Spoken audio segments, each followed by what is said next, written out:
हमारे YouTube channel Rajshri music CG को लाइक, share और सब्सक्राइब करना बिल्कुल ना भूलें।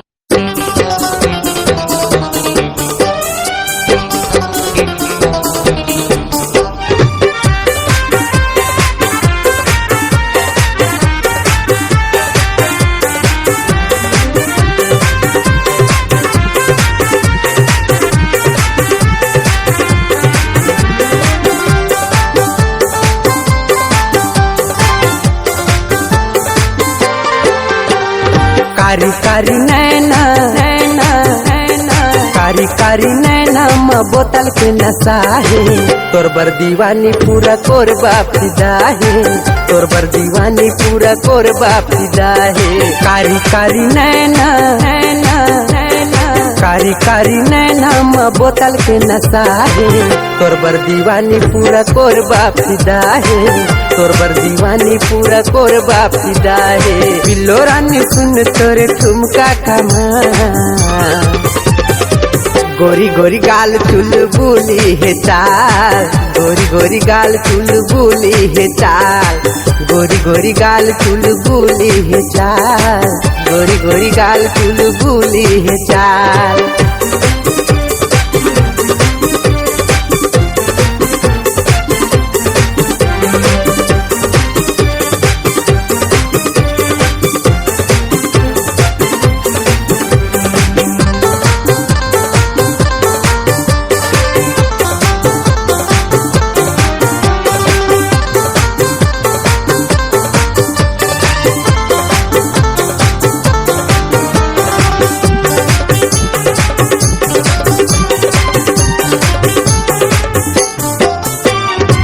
देखी के तोरे अंगूरी जवानी सबके जे करबो तोर से लाभो।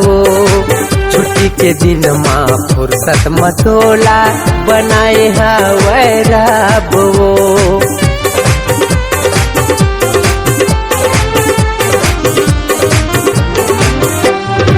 देखी के तोरे अंगूरी जवानी सबके जे करबो तोर से लाभो।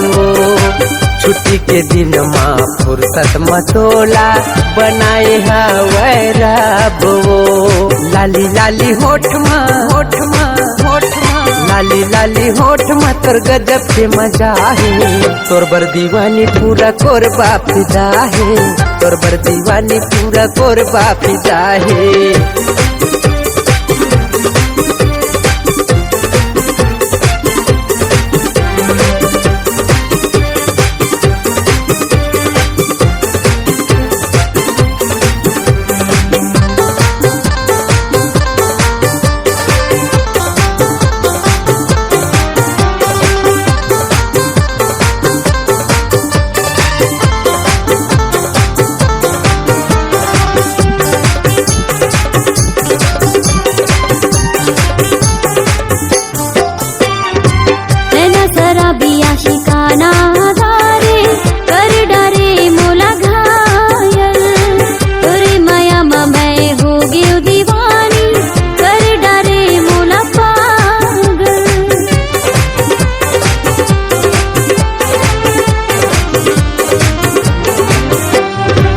शिकाना धारे कर डरे मोला घायल, तोरे माया मैं हो गयो दीवानी कर डरे मोला पागल।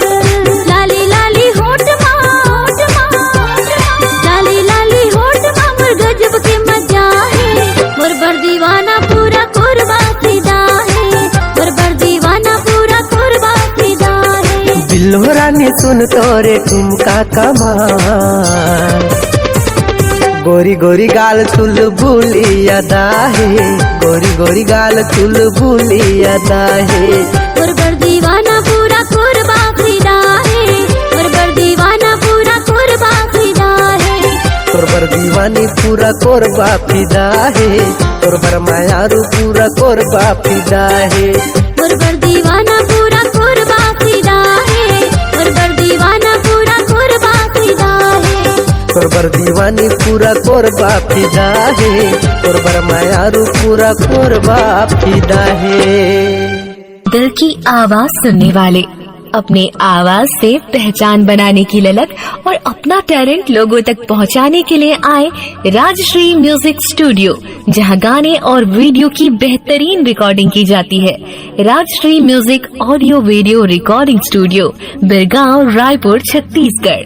अधिक जानकारी के लिए कॉल करें 8085048130 और 7999776763 पर।